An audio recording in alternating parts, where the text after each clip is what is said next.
My dear compatriots, it is in sadness and desolation that our country is marking its National Day, this 20th May 2020, riddled as it is with violent convulsions.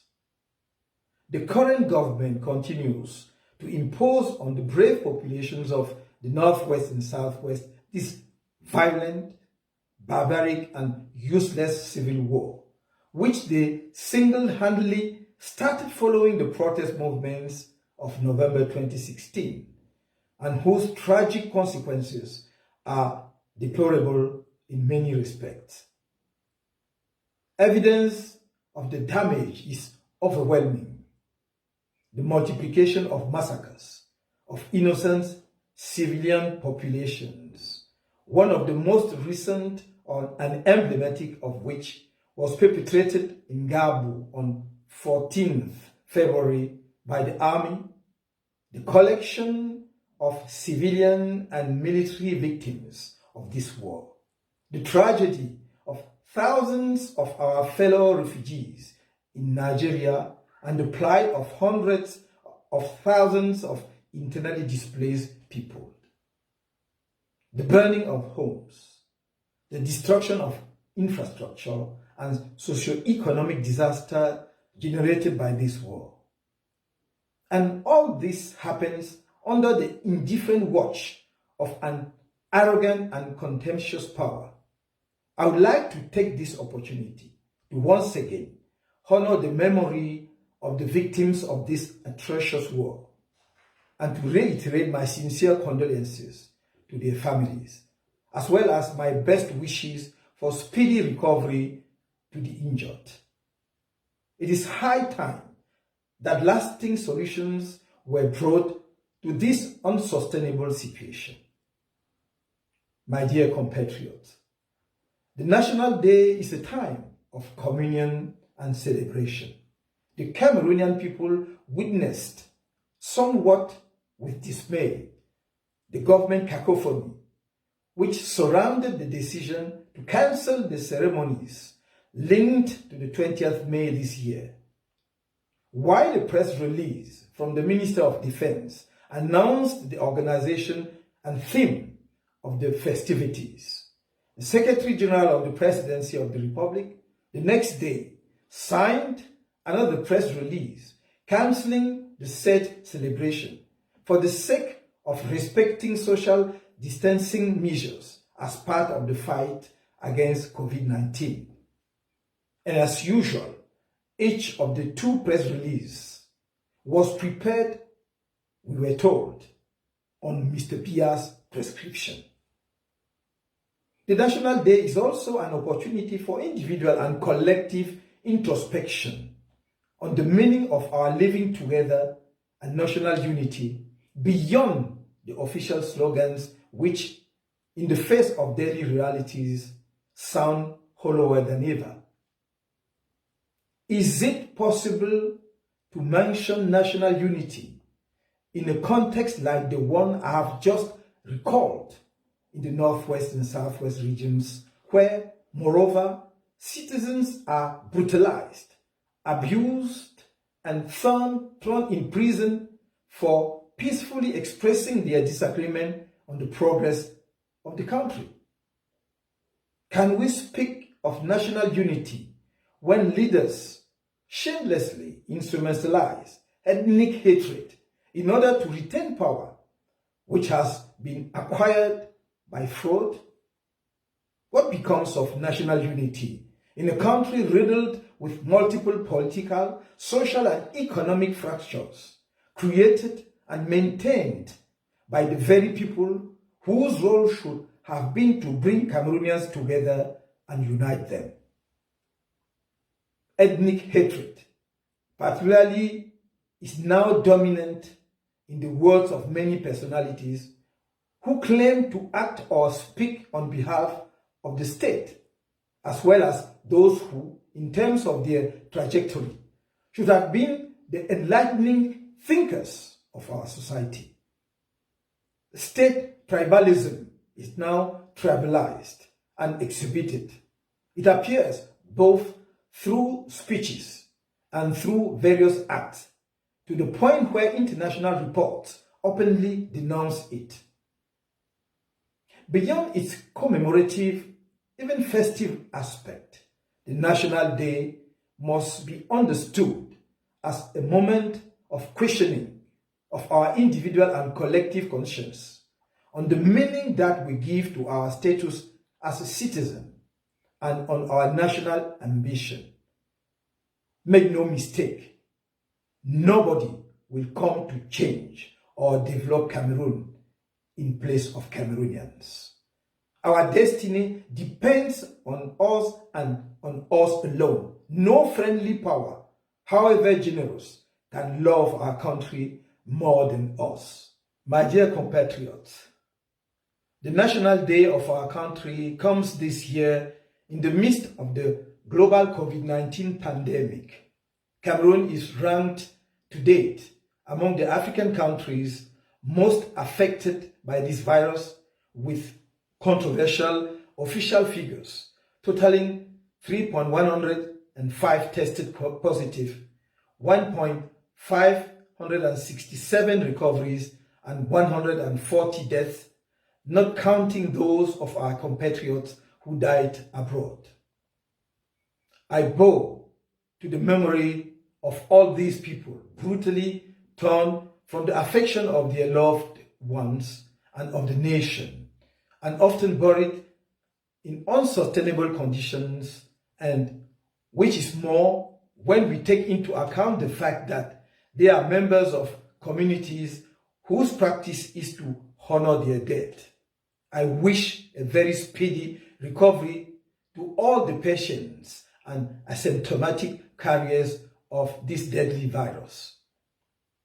To our health personnel, the medical and paramedical staff, I pay a vibrant tribute to their dedication, their courage, and the sacrifice made on a daily basis in order to provide care, aid, and assistance to the sick, sometimes risking their lives. You are brave soldiers sent to the front with little means. I also note with thanks all those from near or far, Cameroonians of all stripes, associations, opinion leaders, religious and external partners who are mobilizing to help our country deal with this terrible pandemic. Noting that the public authorities had not been proactive in the fight against the spread of COVID-19, despite my various previous proposals and warnings, I launched in my capacity as Cameroonian citizen an initiative called Survie Cameroon Survival Initiative, thereafter SCSI. This popular non-partisan initiative is not, no matter what the government says, an association, even if it does not exclude becoming one in the future.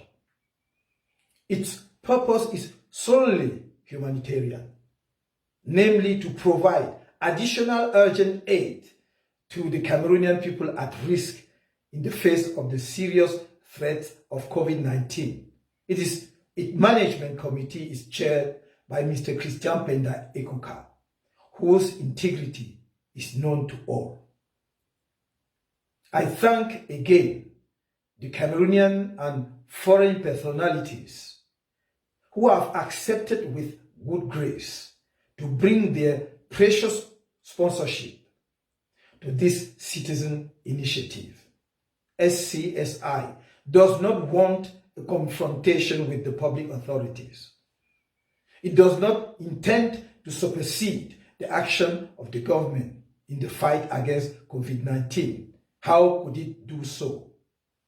It only wants to bring its citizen contribution to a health war which calls upon the whole nation and which should be an opportunity for the nationwide mobilization of unity of Cameroonians without exception. It will therefore continue without a blow. SCSI has successfully mobilized exceptional Cameroonians from all walks of life, from all backgrounds, from within and from the diaspora, who have freely agreed to come to help their Cameroonian compatriots at risk. I would like to thank and warmly congratulate all of these many compatriots whose generosity made it possible to give shape to this process of public salvation. I also congratulate the entire SCSI team, starting with its manager, which spares no effort to ensure the daily execution of this project. Against all expectations, SCSI undergoes savage and repeated assaults from the regime for reasons that it will one day give to Cameroonian people, I hope, the reason. SCSI's actions are indeed criminalized by the power which prevents populations from receiving free barriers masks and hydroalcoholic solutions that this power does not manage to offer them. As you have seen, 6 humanitarian volunteers from SCSI were arrested and detained for several days at the Mokolo police station in Yaoundé on the grounds that they were distributing aid to the populations, while Mr. Christian Penda Ekoka and Mr. Alain Fogue, the Cameroon Renaissance Movement National Treasurer, were summoned and for this last interrogated by the Director of the Judicial Police. He was charged with such fanciful charges as the suspicion of money laundering, the swindle of the Cameroonian people, the financing of the resistance to the institutions of the Republic. As usual, the illegitimate regime, blinded by hatred and overwhelmed by the management of the daily life, continues to instrumentalize the state apparatus against me and people close to me, including when they carry out national salvation actions, as in the present case. This regime pushes the nonsense and the absurd to the point of refusing donations that the Cameroonian citizen that I am offered to the government through SCSI to protect health professionals in the face of this pandemic and to help in the detection of COVID-19. It must be remembered that the time is not for demagogy, but rather for the pulling of all wills and energies in this battle in which our country is badly engaged. You just need to see the contradictory and catastrophic decisions of the Cameroonian authorities to be convinced of the inadequacies of the government approach. Why we are told that the person who assumed the functions of head of state has cancelled the celebration of the National Day for the sake of respecting the essential barrier measures for protecting against COVID-19. The Prime Minister orders the opening of drinking places and other places of entertainment beyond 6 p.m. The Minister of Health, meanwhile, calls on Cameroonians to stay at home, while the Minister of Territorial Administration is overstepping all normal bounds. All this hardly hides the absence of leadership at the head of our country. And the nagging question comes back: who is running Cameroon today? Where is Mr. Paul Biya hiding? He who, nevertheless, granted himself the function of President of the Republic in contempt of the polls after the 7th October 2018 presidential election. The country is often of a president who abandoned it in the midst of a health crisis, in a context where all world leaders, even physically weakened, have taken personal responsibility for the response to COVID-19 in their countries. The episode of the so-called video of 16th April 2020 that occurred just after the filing of the request submitted on 11th April 2020 to the President of the National Assembly, the Speaker of the House, for the purpose of referring to the Constitutional Council, has not produced the expected political effect. The other audience of the 13th May did not have a better result either. Indeed, Cameroonians continue to wonder where Mr. Paul Biya has gone. Those who want to lead Cameroon through mutual agreement succession and their supporters try to explain that it is normal for a president of the republic to disappear for months, leaving his people grappling with a pandemic that is sowing the death. And for these defenders of the absurd, interrupting this desertion for a few minutes to receive foreign personalities, assuming this to be true, is not a sign of contempt for the Cameroonian people, even though the Prime Minister, head of government, has no access to him. My dear compatriots, you will agree with me that the unity of our people and of our nation is at risk in this context of uncertainty and turbulence. Even the government does not show cohesion, not even in appearance, as it is riddled with divisions which the war for the succession at the top of the state creates between its members.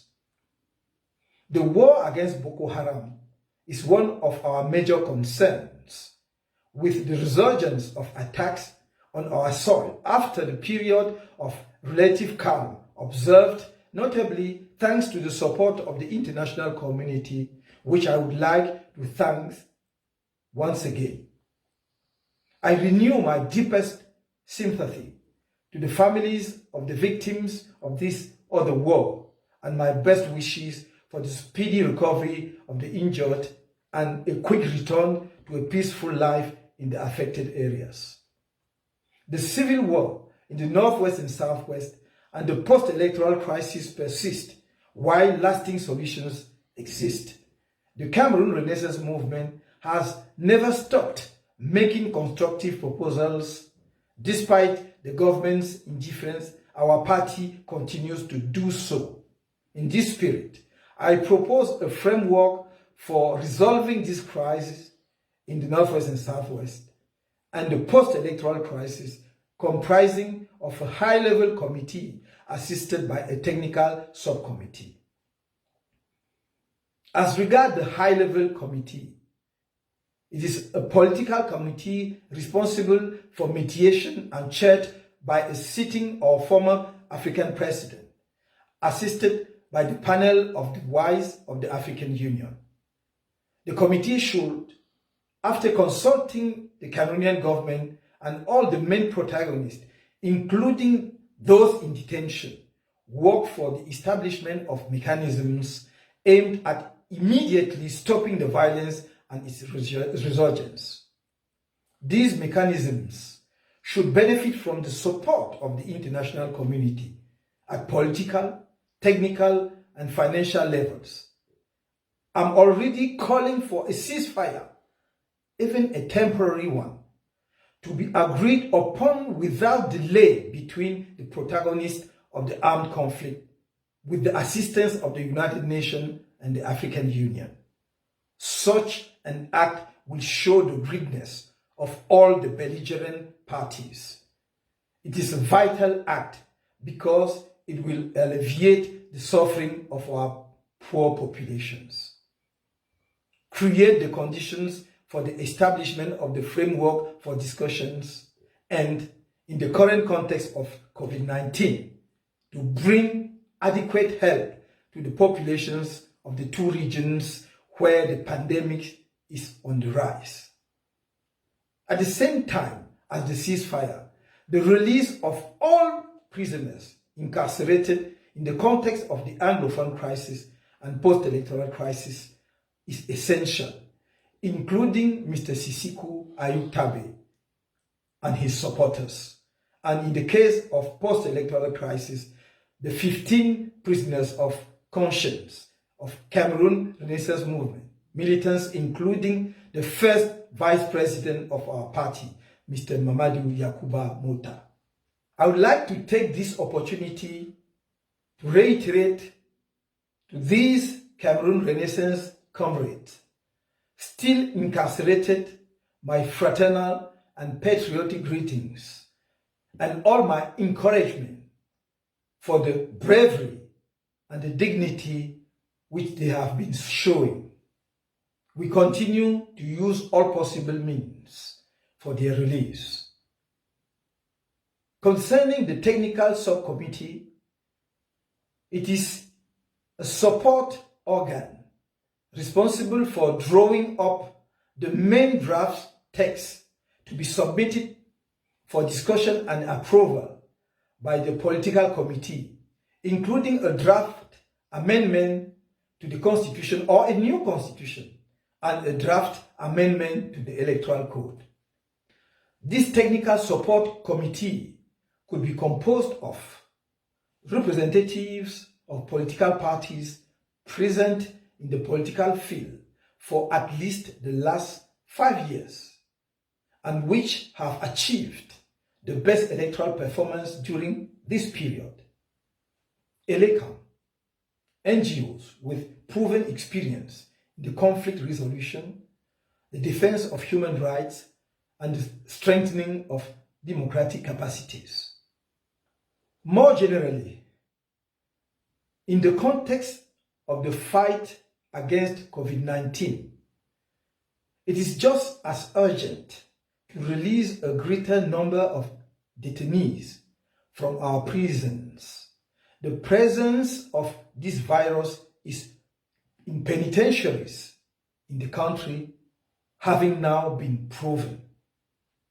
My dear compatriots, in the context where everything seems to lead us to resignation and community-centered attitude, I invite each of you to draw on the sacrifice of our nationalist heroes and the exceptional will of living together which enabled the outcome of reunification in 1961 to keep hope and work tirelessly for a proud Cameroon, respectful of its historical heritage, endowed with a high national conscience and a sharp sense of national interest.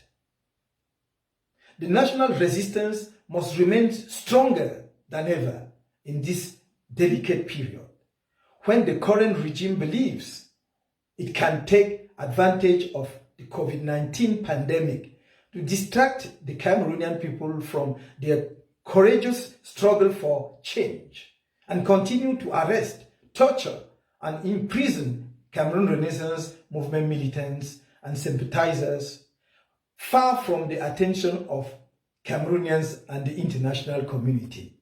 I would like to reassure you that my determination remains steadfast.